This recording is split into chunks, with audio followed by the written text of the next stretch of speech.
Okay, y'all, it's time to talk about military spending in our country because I'm pissed and you should be too. So Congress is about to vote on the military budget for 2024. It's called the NDAA. Right now, the new bill sets the Pentagon's budget at $886 billion for the coming year. $886 billion is $28 billion more than they got in the last budget. And the Pentagon is, in fact, the only department set to get more money. Meanwhile, almost all other federal spending is frozen for the next 2 years as a result of the Republicans. More specifically, as a result of their hostage-taking during the debt ceiling negotiation. So think about this. That $28 billion increase alone is double the entire yearly budget of the Environmental Protection Agency. Never mind that this, and this, and this threatens not only national security, but human civilization as we know it. The Pentagon is about to get more money than the Department of Education, Health and Human Services, Justice, State, and Transportation combined. And before you say, oh, that's because of the Ukraine funding, you guys wanted that. Nope.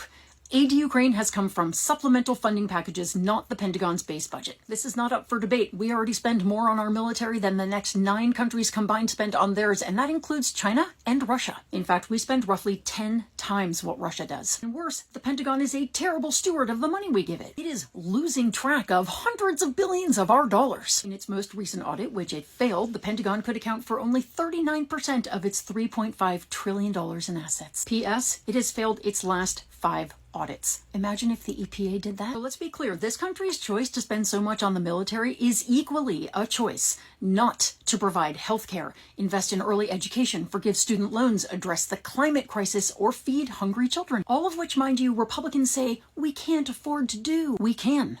We're choosing not to. So what can we do? Representatives Lee and Pocan have introduced an amendment to the NDAA that would cut $100 billion from the Pentagon's budget and instead redirect that money to priority human needs. With Republicans in the House majority, it won't pass, but that doesn't mean we shouldn't call and demand that our representative supports it. I've got a resist bot letter you can send too. Nothing will change until they hear from us, y'all, in huge and very loud numbers.